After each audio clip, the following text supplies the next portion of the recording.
सब लोग तैयार है ये क्वेश्चन के लिए? फीचर्स ऑफ परफेक्ट कंपटीशन के लिए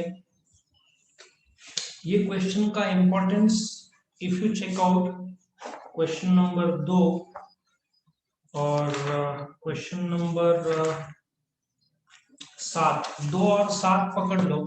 ऑफ कोर्स सारे इंपॉर्टेंट है, लेकिन 2 और 7 में से एक क्वेश्चन जरूर आएगा।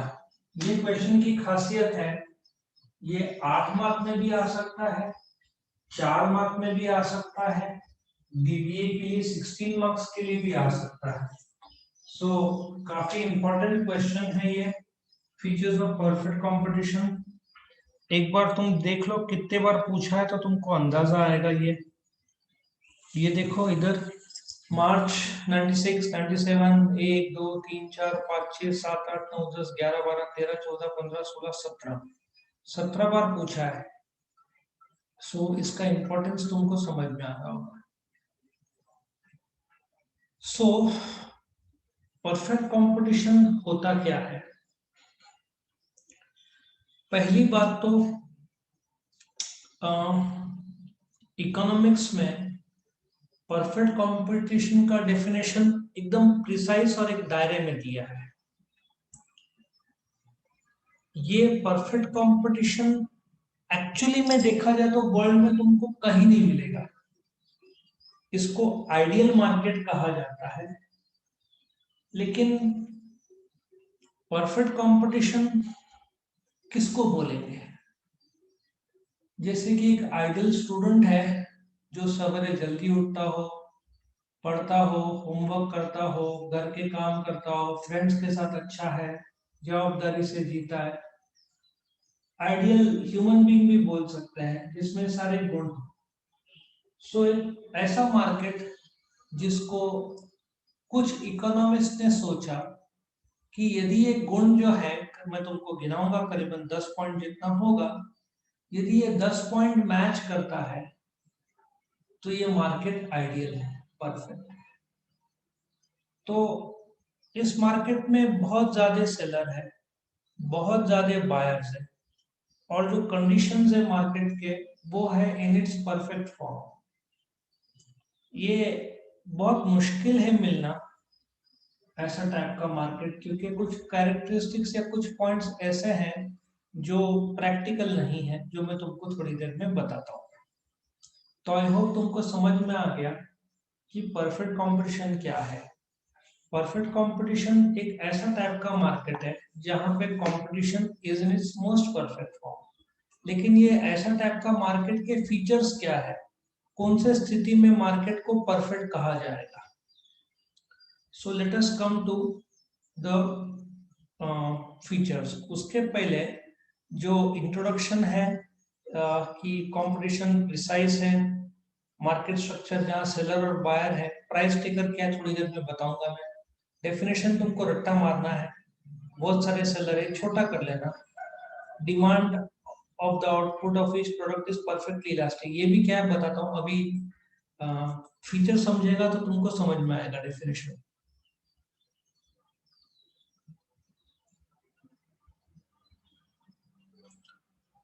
सब लोग तैयार सुनने के लिए? तुम्हारे सामने मैंने 10 पॉइंट रख दिए हैं, ध्यान से सुनना। बहुत आसान भी है, समझ में आ जाएगा, कॉम्प्लिकेटेड बिल्कुल नहीं। सो परफेक्ट कंपटीशन एक ऐसा मार्केट है जहां पे market is in its most perfect form. इस मार्केट में there are large number of sellers. सबसे पहले समझो, इकोनॉमिक्स में एक सेलर को फर्म बोलते हैं, ग्रुप ऑफ सेलर्स को इंडस्ट्री बोलते हैं। सो तुम बोल सकते हो there are large number of firms in an industry. ठीक है, बहुत सारे फर्म्स हैं, सब फर्म्स को जोड़ दो तो इंडस्ट्री बन जाता है। बट इतने ज्यादा हैं फर्म्स, फर्म्स इतने ज्यादा हैं कि कोई भी सिंगल फर्म ना मार्केट का प्राइस को असर कर सकता है ना आउटपुट के। अभी मैं कलकत्ता के एक मार्केट है, आई थिंक उसको बुक मार्केट या ऐसा कुछ बोलते हैं। वहां पे इतने सारे किताबों के दुकान थे कि मैं सोच में पड़ गया कि बाप रे, तुमको दुनिया की कोई भी बुक चाहिए लगभग वहां मिल जानी चाहिए। सो ये ऐसा टाइप का मार्केट है जहां पे बहुत ज्यादा सेलर्स है। और जब भाजी वाले ले लो, एक एरिया में जब 100 भाजी वाले आ जाते हैं तो कोई भी एक भाजी वाला मनमानी नहीं कर सकता।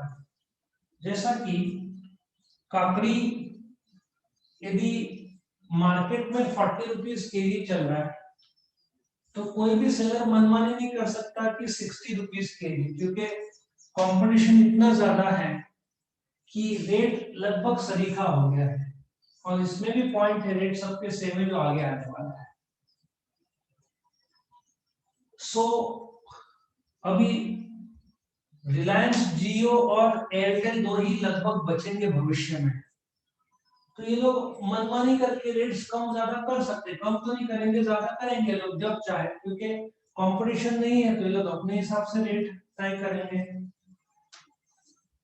तो बोलने का तात्पर्य यह है, इतने ज्यादा सेलर है कि कोई भी एक सेलर मनमानी नहीं कर सकता, क्योंकि उसका हिस्सा मार्केट में बहुत कम है। आज के तारीख में मेडिकल शॉप्स और किराना शॉप्स की भी बहुत अच्छे एग्जांपल्स हैं। तुम किसी भी जगह चले जाओ, एक अच्छा हो गया नासिक में कि तुमको 100 मीटर्स के दायरे में कोई ना कोई मेडिकल शॉप मिल जाएगा। पहले नहीं थे इतने। और दूसरा, फ्रूट शॉप्स, बहुत सारे लोगों ने जिनका धंधा नहीं चल रहा था या जो जिन्होंने जॉब खो दिया कोविड के टाइम में, उन्होंने फ्रूट और वेजिटेबल शॉप शुरू कर दिया, क्योंकि वेजिटेबल, फ्रूट्स, किराना, मेडिकल, ये कंटिन्यूस जरूरतें रहते हैं। तो लार्ज नंबर ऑफ सेलर्स इतने ज्यादा हो गए हैं कि रेट्स फिर कम हो जाता है। लेकिन एक अच्छी बात ऐसा है कि कोई भी सेलर मनमानी नहीं कर पाएगा, क्योंकि उसको पता है कि हजारों सेलर मौजूद है सिमिलर प्रोडक्ट के।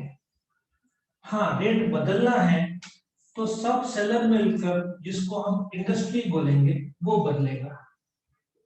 जैसे कि एक एग्जांपल लूंगा, गहू का ले लो। गहू का जो एसोसिएशन है नासिक में, वो बोलता है कि रेट 5 रुपीज अ केजी। तो सारे के सारे गहू एसोसिएशन वाले नासिक में, तो गिरनी वाले 5 रुपए किलो पिसाने का रेट रखेंगे। फिर ऐसे जो एसोसिएशन है बाल काटने, ये इस्त्री करने वाले, नासिक में जो इस्त्री करने वाले लोग हैं उनका भी एक एसोसिएशन है। वो लोग मिलकर रेट तय करते हैं और वो रेट सब पे लागू हो जाता है। सुना है तुमने 6 रुपया एसोसिएशन का? कभी फोटो देखा है गिरनी या तो इस्त्री वाले के यहाँ पे? देखा है फोटो तुमने कभी? ये सब नो, कभी जाओगे ना तो फोटो देखना, वहां पे चिपकाए वाले का। वो एसोसिएशन वाले रेट तय करते हैं और ये लोग इससे कम में नहीं बेच सकते। सो हर एक सेलर का शेयर इतना कम है कि वो रेट और आउटपुट दोनों को असर नहीं कर सकते। रेट को असर करना है तो एक फर्म कुछ नहीं कर सकता, इंडस्ट्री मिलकर कर सकते हैं। सो ये पॉइंट नंबर 1 था। सबको समझ में आया? यस और no? Yes sir. Point number 2, जैसे लार्ज नंबर ऑफ सेलर है, उसी प्रकार से बायर बहुत ज्यादा है। इंडिविजुअल लेवल पे तुम कंज्यूमर बोलेंगे, सारे कंज्यूमर को जोड़ दो या ग्रुप ऑफ कंज्यूमर को जोड़ दो तो हाउसहोल्ड बोलेंगे, और पूरा देश के बायर को जोड़ दो तो मार्केट बन जाता है। सो यहाँ पे इतने ज्यादा बायर है इन द मार्केट कि एक बायर असर नहीं कर सकता प्राइस को। मैं तुमको एक एग्जांपल देता हूँ कैसे बायर लोग के पास ताकत रहता है प्राइस को असर करने का। एक नया बिल्डिंग सपोजली बनता है कॉलेज रोड में। उस बिल्डिंग में 12 फ्लैट्स का प्लान है। 6 फ्लोर का बिल्डिंग है, दो दो 2 फ्लैट पर फ्लोर का इनका प्लान है। अभी नासिक के कुछ इन्वेस्टर लोग, बायर लोग क्या करते हैं, उनके पास पैसा रहता है तो वो लोग क्या करते हैं, बिल्डर को अप्रोच करते हैं। बिल्डर ने रखा है फ्लैट का दाम 1 करोड़ रुपए, ठीक है। तो कुछ इन्वेस्टर बायर जाते हैं बिल्डर के पास, बोलते हैं कि भाई मेरे को 4 फ्लैट खरीदना है, कितने में देगा। बिल्डर को बेचने को टाइम लगेगा, लेकिन उसको रेडीमेड एक कस्टमर मिल रहा है जो 25% या 1/3 फ्लैट्स खरीद रहा है, तो बोलता है काम कर 90 लाख में ले ले। सो इन्वेस्टर ने 90 लाख में ले लिया। सपोजिटली दूसरा एक कस्टमर जाता है सिर्फ देखने के लिए, उसको एक ही फ्लैट चाहिए, तो बिल्डर बोलता है 1 करोड़ रुपया। इसका मतलब जो बायर एक साथ 4-5 खरीद रहा है वो प्राइस को असर कर सकता है। जो दुबई की सबसे बड़ी बिल्डिंग है, मुझे लगता है बुर्ज खलीफा, उसमें बहुत सारे इंडियंस का भी फ्लैट्स है उस बिल्डिंग में। 126 शायद फ्लोर्स की बिल्डिंग है, वर्ल्ड की सबसे टॉलेस्ट बिल्डिंग जो है उसमें इंडियंस भी है, कुछ एक्टर्स का भी है, मैंने बीच में पढ़ा था शिल्पा शेट्टी का भी शायद बड़ा फ्लैट है, कुछ एक्टर्स के भी फ्लैट्स हैं। सो ये लोग जब बल्क में खरीदते हैं तो प्राइस असर होता ही है, ये लोग को डिस्काउंट में मिलता है बिकॉज ये लोग ज्यादा क्वांटिटी में ले रहे हैं। बट परफेक्ट कंपटीशन में ऐसा नहीं होता। परफेक्ट कंपटीशन में इतने ज्यादा बायर है और उनका बाइंग क्वांटिटी इतना कम है कि ना वो प्राइस को असर कर सकते हैं ना वो आउटपुट को असर कर सकते हैं। यदि प्राइस या आउटपुट को असर करना है तो इंडस्ट्री मतलब सारे फर्म्स मिलकर और सारे बायर्स मिलकर मतलब मार्केट, इंडस्ट्री और मार्केट मिलकर ही प्राइस को चेंज कर सकते हैं on the basis of demand and supply. क्या सबको समझ में आ रहा है ये पॉइंट, यस और नो? Yes sir. ओके, अब आगे बढ़ते हैं। सो पहला पॉइंट था लार्ज नंबर ऑफ सेलर्स, दूसरा पॉइंट था लार्ज नंबर ऑफ बायर्स, तीसरा पॉइंट है, पहले 2 पॉइंट तुमको मिल जाएंगे, सेलर भारी मार्केट ले लो, बायर भी तुमको इंडिया में तो बहुत सारे मिल जाएंगे, ये दोनों परफेक्ट कंपटीशन तुमको हर जगह पे मिल सकता है। लेकिन तीसरा पॉइंट है जो इसको इनप्रैक्टिकल बनाता है, मतलब परफेक्ट कंपटीशन प्रैक्टिकल नहीं है, वर्ल्ड में कहीं पे भी मिलेगा नहीं तुमको। क्यों? तीसरे पॉइंट की वजह से, होमोजेनियस प्रोडक्ट।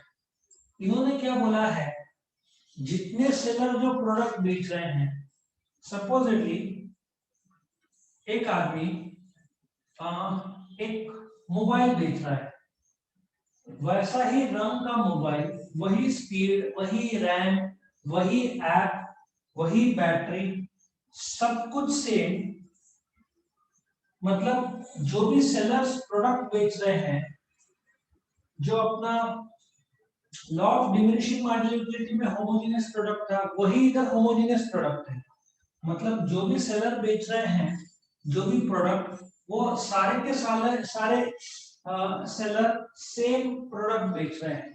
मतलब प्रोडक्ट में कोई क्वालिटी नहीं है ए बी सी, जैसे होंडा 100, 125, पल्सर 160, 180, 220, 240, ये सब नहीं है। एक ही प्रकार का प्रोडक्ट है, एक ही कलर है, एक ही शेप है, एक ही साइज है, एक ही कैरेक्टरिस्टिक्स है। प्रोडक्ट वैरायटी नहीं है इसमें, इसमें प्रोडक्ट सेम टू सेम है, जिसको टेक्निकल भाषा में होमोजेनियस प्रोडक्ट बोलते हैं। Meaning product are similar in shape, size, colour, texture, सब कुछ सेम है, ठीक है। सो व्हाट विल हैपन कि तो बायर्स को चॉइस नहीं मिलेगा कि जो भी प्रोड्यूसर्स गुड्स बनाते हैं वो सब आइडेंटिकल इन नेचर है। जैसे कि सीमेंट, लगभग सबका सीमेंट तो सेम ही रहता है, उसमें तो कुछ फर्क नहीं रहेगा। एसएस जो स्टेनलेस स्टील है वो भी लगभग सेम रहेगा। तो सीमेंट अच्छा एग्जांपल है इसमें कि सारे के सारे products are similar in shape, size, colour, ठीक है। तो ये पॉइंट थोड़ा सा इम्प्रैक्टिकल बना देता है कि प्रोडक्ट सेम है। अब प्रॉब्लम ऐसा होता है कि जब तुम चावल खरीदने जाते हो तो तुम देखो जाड़े चावल, पतले चावल, बासमती चावल, उसमें भी सूरती कोलम चावल बहुत अच्छा माना जाता है। यहाँ पे कुछ नहीं, एक चावल होगा तो सब लोग वही चावल बेचेंगे। सो प्रॉब्लम इज अब जैसे कॉलेज बहुत सारे किराना शॉप है, लेकिन तुमको क्वालिटी अच्छा चाहिए तो नीलेश ड्राई फ्रूट्स में जाओगे। वो लोग का क्वालिटी बहुत बढ़िया माना जाता है, थोड़ा कॉस्टली तो रहता है बट वहाँ का क्वालिटी बहुत अच्छा रहता है। यहाँ पे तो क्वालिटी भी सेम है। इसका मतलब तुम कोई भी किराना शॉप में जाओ, प्रोडक्ट सेम ही मिलना है ना, उसमें कोई फर्क रहेगा। So you will go to a seller by chance rather than choice. फिर तुम्हारे मन में एक आ रहा होगा डिस्काउंट तो देगा, the answer is no. Next point ये बोलता है वन प्राइस, सिंगल प्राइस। इसका मतलब एक कैडबरी 5 रुपए की है तो पूरे इंडिया में वो 5 रुपए की मिलेगी, ठीक है। लेकिन तुम मेट्रो में जाओगे, बिग बाजार में जाओगे तो स्कीम के तहत 4 साढ़े 4 में बेच सकते हैं। यहाँ पे ऐसा नहीं है, प्रोडक्ट सेम है, प्राइस भी सेम है, मतलब कोई फर्क नहीं है। हर जगह पे प्रोडक्ट ऐसा सोचो डुप्लीकेट है, सेम है, सेम टू सेम है, आइडेंटिकल है, और प्राइस भी सेम है। इसका मतलब तुम कोई भी किराना शॉप में जाओ, प्रोडक्ट सेम, प्राइस सेम, ठीक है। तो पहला था seller, large number of sellers. दूसरा लार्ज नंबर ऑफ बायर्स। तीसरा होमोजेनियस प्रोडक्ट की प्रोडक्ट सेल है। चौथा सिंगल प्राइस है। सबको समझ में आया पहला 4 पॉइंट्स, ये सब नो? Yes sir. और मैंने तुमको बताया था सिंगल प्राइस है तो सेलर और बायर इंडिविजुअल लेवल पे असर नहीं कर सकते क्योंकि 1 करोड़ कैटेगरी बनी है तो सेलर का हिस्सा कितना होगा, 4 5 10 कैटेगरी, इसमें क्या असर करेगा, बायर खरीदेगा 1 2 3 कैटेगरी तो प्राइस को असर नहीं कर सकता। सो प्राइस को असर करना है तो सब के सब इंडस्ट्री और मार्केट मिलकर असर करेंगे, वरना प्राइस को असर नहीं होगा, प्राइस सेम रहेगा। प्राइस को चेंज करना है तो इंडस्ट्री और मार्केट मिलकर चेंज करेगा, वरना प्राइस वही रहेगा। इंडिविजुअल सेलर और इंडिविजुअल बायर के पास ताकत नहीं है क्योंकि कि वो प्राइस को बदल सके, क्योंकि उनका डीलिंग क्वांटिटी में जो है बहुत कम है। पांचवा free entry and free exit, ये भी थोड़ा सा इनप्रैक्टिकल पॉइंट बन जाता है। इनप्रैक्टिकल पॉइंट इसलिए कि फ्री एंट्री पॉइंट ऐसा एक्सप्लेन करता है कि जिसको compete करना है वो मार्केट में एंटर करेगा, जो compete नहीं कर सकता वो मार्केट छोड़ के चला जाएगा। कोई लाइसेंस की जरूरत नहीं है, कोई रजिस्ट्रेशन की जरूरत नहीं है, कोई जीएसटी की जरूरत नहीं है, कोई लोकल टैक्सेस की जरूरत नहीं है, कोई शॉप एक्ट नहीं है, कोई पैन कार्ड की जरूरत नहीं है। मतलब कि तुमको compete करना है तो तुम मार्केट में एंटर करो, compete नहीं किया जा रहा है तो मार्केट छोड़ दो। सो इस मार्केट में फ्री एंट्री और फ्री एग्जिट है, कोई भी गवर्नमेंट के रेस्ट्रिक्शंस नहीं है, कोई भी लीगल रेस्ट्रिक्शंस नहीं है। कोई भी जो compete करना चाहता है सेलर के रूप में इंडस्ट्री के तौर पर एंटर करे, जो compete नहीं करना चाहता छोड़ के चला जाए, क्योंकि कोई चक्कर रजिस्ट्रेशन लाइसेंसेस टैक्स परमिट्स का नहीं है। क्या सबको समझ में आ रहा है? ये सब नो, ये सब नो। यस। तो ये फिफ्थ पॉइंट था, perfect free entry free exit. अभी नेक्स्ट पॉइंट अगेन थोड़ा इम्प्रैक्टिकल पॉइंट है, परफेक्ट नॉलेज। मैंने एक एग्जांपल लिया था, आज से कितने साल हो गए, शायद 5 साल हो गए, 6 साल हो गए, मुझे अभी याद नहीं आ रहा है। मैंने एक दिलीप कुमार की ऑटोबायोग्राफी ली थी, तभी मैं ऑनलाइन नहीं खरीदता था, फ्लिपकार्ट या अमेजन से, बहुत कम। मार्केट से मैंने आई थिंक 800 या 850 की कुछ तो बुक थी, आज भी मेरे पास है, बहुत अच्छी बनाई है वो। तो जब मैं बुक लाया तो मेरे एक स्टूडेंट ने बोला कहाँ से लिया, मैंने बोला यहाँ पे एक दुकान है वहां से। उसने बोला कि आपने ऑनलाइन चेक नहीं किया, मैंने बोला रेट सेम होगा, मुझे नॉलेज नहीं था।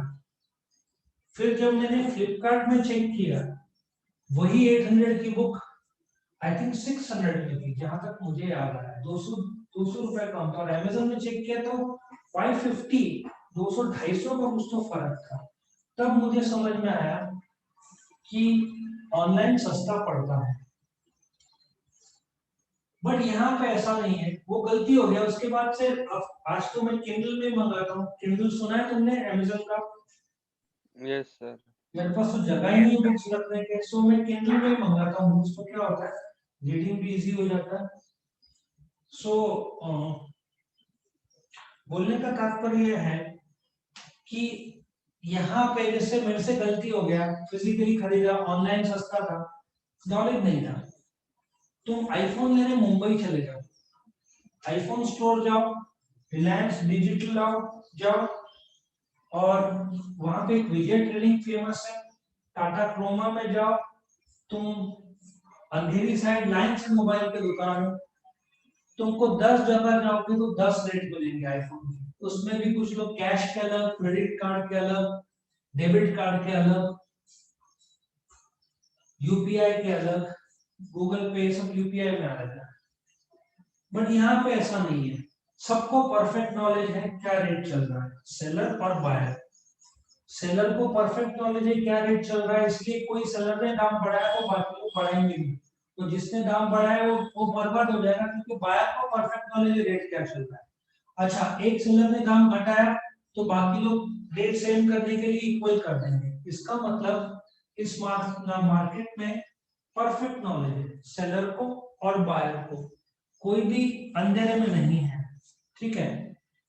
उन सब बायर और सेलर दोनों को पता है कि कंडीशंस क्या चल रहे हैं मार्केट में। कोई भी बायर को अलग प्राइस नहीं चार्ज किया जा सकता, क्योंकि बायर को नॉलेज है मार्केट का, सेलर को पता है मार्केट में क्या चल रहा है। यदि सेलर लोअर प्राइस में बेचने की कोशिश करता है तो वो टिक ही नहीं पाएगा, क्योंकि प्रॉफिट लिमिटेड है, तो और ज्यादा प्राइस चार्ज नहीं कर सकता, क्योंकि बायर को पता है मार्केट में क्या चल रहा है। इसलिए परफेक्ट नॉलेज के तहत सेलर और बायर दोनों को परफेक्ट नॉलेज है। नेक्स्ट 7th पॉइंट है perfect mobility of the factors of production. ये भी पॉइंट इम्प्रैक्टिकल है। कैसा? जो फैक्टर्स ऑफ प्रोडक्शन है, लैंड, लेबर, कैपिटल, ठीक है, ये मोबाइल है, एक जगह से दूसरी जगह पे आसानी से जाते हैं। अब ये कैसा इम्प्रैक्टिकल है?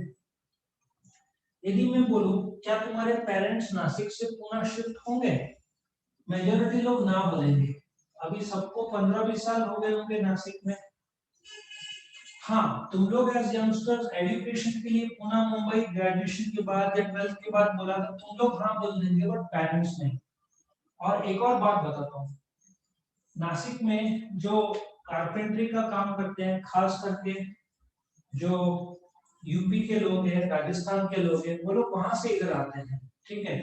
बिहार के लोग हैं, बिहार के बहुत सारे टैक्सी ड्राइवर्स मिल जाएंगे। सो बोलने का तात्पर्य यह है कि वहां से फ्री मोबिलिटी है, बट तुमको बोलो पढ़ाई के लिए, पार्थ को बोलो पार्थ बिहार जाएगा पढ़ाई के लिए, बीबीए एमबीए करने बिहार जी जाएगा, सर। यूपी जाएगा, बोल हाँ है ना, जाएगा नहीं जाएगा? नहीं सर। मेजोरिटी 99% महाराष्ट्र के लोग बिहार नहीं जाएंगे फर्दर स्टडीज के लिए। परफेक्ट मोबिलिटी जीरो है in terms of education Bihar या यूपी, लेकिन वहां के लोग बहुत, इनफैक्ट वहां के तो छोड़ दो, गुजरात जैसा एडवांस स्टेट में भी के लोग एमबीबीएस के लिए महाराष्ट्र में आते हैं। एजुकेशन में महाराष्ट्र सुपीरियर माना जाता है तो Gujarat. So perfect mobility, but यहाँ पे एज्यूम्ड है महाराष्ट्र के लोग बिहार में जाएंगे, बिहार के लोग महाराष्ट्र में आएंगे, आराम से मूवमेंट होगा। ये प्रैक्टिकल नहीं है, लेकिन ये पॉइंट परफेक्ट कॉम्पिटिशन का एक फीचर है कि कोई भी जो फैक्टर है एक जगह से दूसरी जगह पे आसानी से जा सकता है। जबकि प्रैक्टिकली मैंने तुमको एग्जांपल दिया कि बिहार में जाओगे, तुमने मना कर दिया, तो तुम परफेक्ट मोबाइल नहीं हो। और ये फैक्ट है कि कोई भी नासिक से बिहार जैसी जगह या यूपी जैसी जगह में कंफर्ट नहीं फील करे, तो वहां पे इनपरफेक्ट मोबिलिटी है। हाँ, पुणे, बैंगलोर, मुंबई, हैदराबाद, ये 4 जगह नॉर्मली एजुकेशन में देखा जाता है बच्चे लोग का जाना। भविष्य 12th के बाद या ग्रेजुएशन के बाद नासिक के लोग अक्सर, मैंने पुणे, मुंबई, हैदराबाद, बैंगलोर, ये 4 ही जगह देखा है, इसके अलावा बहुत रेयरली दूसरी जगह पे जाते हैं। चेन्नई भी बहुत कम सुना है, ठीक है। सो परफेक्ट मोबिलिटी, बट यहाँ पे एज्यूम है कोई भी फैक्टर कहाँ पे भी शिफ्ट हो सकता है। Next point, no government interference. ये तो पॉइंट नंबर जो फ्री एंट्री फ्री एग्जिट पांचवा, उसके साथ ही कनेक्ट होता है कि गवर्नमेंट का दखल अंदाजी जीरो है। लेसेस्ट है मतलब नो गवर्नमेंट इंटरफेरेंस, ना कोई रजिस्ट्रेशन है, ना कोई लाइसेंस है, ना कोई परमिट है, ना कोई टैक्स है, ना इनकम टैक्स है, ना जीएसटी है, कोई भी कठिनाई या गवर्नमेंट का दखल अंदाजी इन टर्म्स ऑफ रजिस्ट्रेशन या टैक्सेशन नहीं है। जिसको कंप्लीट करना है वो मार्केट में, आप जंगल राज जिसको बोलते हैं ना, सेलर और बायर आ जाए, कैपिटलिस्टिक टाइप ऑफ इकोनॉमी, जहां पे government is a neutral party, seller और बायर मिलकर रेट तय करेंगे, गवर्नमेंट का रोल ऑब्जर्वर का है, इंटरफेयर का नहीं। सो ये पॉइंट नंबर 8 है कि गवर्नमेंट का दखल अंदाजी शून्य है, जबकि वर्ल्ड में कोई भी ऐसा कंट्री नहीं होगा जिसमें गवर्नमेंट का रोल नहीं होगा, सब जगह गवर्नमेंट का कुछ ना कुछ रोल रहता है। सो ये भी पॉइंट इम्प्रैक्टिकल बन जाता है। तुमको क्रिटिसिज्म नहीं है, क्रिटिसिज्म होता तो अपन इसमें से बना दिया होता। फिर 9th point, no selling cost, ये बड़ा इंटरेस्टिंग है। तुम एडवर्टाइजमेंट करके फायदा क्या? तुम्हारा प्रोडक्ट सेम है, तुम्हारा प्राइस सेम है, तो एडवर्टाइजमेंट करके फायदा क्या? बायर को परफेक्ट नॉलेज है। हाँ, जैसे जैसे कॉफी में फिल्टर कॉफी आता है, कैपेचिनो आता है, मोका आता है, ये अलग अलग कॉफी। सो तुम्हारे पास कोई यूनिक प्रोडक्ट है, जैसे बाइक में पल्सर 220, ऐसे तुम अपना प्रोडक्ट दिखा सकते हो कि तुम्हारे पास ये प्रोडक्ट की खासियत है जो दूसरों के पास उस लेवल पे नहीं है, ठीक है ना। सो लोग एडवर्टाइजमेंट करते हैं अपने प्रोडक्ट को सुपीरियर बताने के लिए, लेकिन यहाँ पे तो प्रोडक्ट भी सेम है, प्राइस भी सेम है, तुम एडवर्टाइजमेंट करके बताओगे क्या? ना तुम्हारा प्रोडक्ट दूसरे प्रोडक्ट से अलग है, ना प्राइस में फर्क है, तो करोगे क्या? ठीक है ना। सो इसलिए कोई एडवर्टाइजमेंट करता नहीं, करके फायदा ही नहीं, प्रोडक्ट से प्राइस सेम है इसलिए। करेक्ट। 10वां पॉइंट, नो ट्रांसपोर्ट कॉस्ट, मतलब कि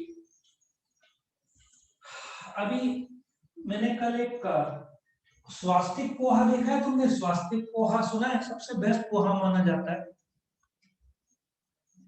यस सर। यदि तुमने सुना होगा तो उसके पैकेट में रेट करना।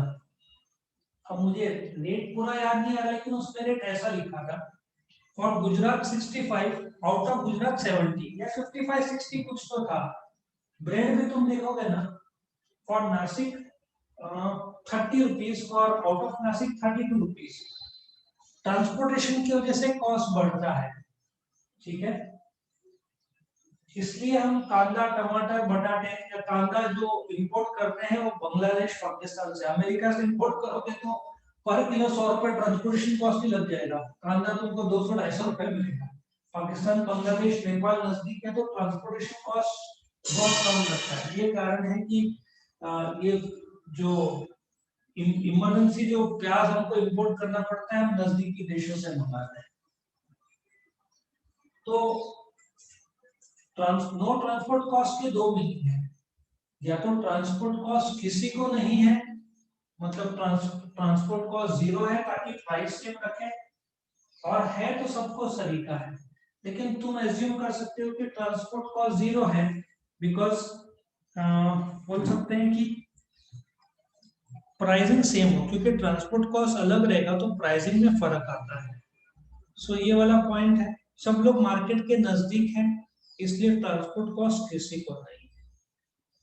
क्या सबको ये पॉइंट समझ में आया? यस और नो? क्या सबको ये पॉइंट समझ में आया? यस और नो? Yes sir. अभी इसको लर्न करना सबसे ज्यादा आसान है। लेट अस सी कैसे लर्न करना है। इसमें स्टोरी क्या है? सिंपल सा स्टोरी है। अब मुझे एक बात बताओ, एक मार्केट में दो पार्टीज कौन रहते हैं? एक मार्केट में दो पार्टीज कौन रहते हैं बताओ? Buyer seller. पहले सेलर को लो, दूसरा बायर। क्या बेचते हैं? प्रोडक्ट। किस बेचते हैं? प्राइस में। समझ में आ रहा है मैं क्या बोल रहा हूँ? Yes sir. समझ में आ रहा है? सो ऐसा सोचो, एक सेलर है, एक बायर है, एक प्रोडक्ट है, एक प्राइस है जो कि फ्री है, ठीक है। ऐसा सोचो, एक सेलर है, एक बायर है, एक प्रोडक्ट है, एक प्राइस है। ऐसा सोचो, प्रोडक्ट परफेक्ट है या प्राइस फ्री है और प्रोडक्ट परफेक्ट है, और लास्ट में जीएसटी याद रखो, ठीक है। जी मतलब गवर्नमेंट इंटरफेरेंस, एस मतलब सेलिंग कॉस्ट, टी मतलब ट्रांसपोर्ट कॉस्ट। नो डाल देना पहले। सो सेलर बायर प्रोडक्ट प्राइस जो कि फ्री है और लोग परफेक्ट है और जीएसटी में विश्वास रखते हैं। जी मतलब गवर्नमेंट, एस मतलब सेलिंग कॉस्ट और टी मतलब ट्रांसपोर्ट कॉस्ट। सबको समझ में आया ये यस और नो? सबको ये समझा यस और नो? Yes sir. ठीक है। सो यहाँ पे तुम्हारा ये क्वेश्चन खत्म होता है।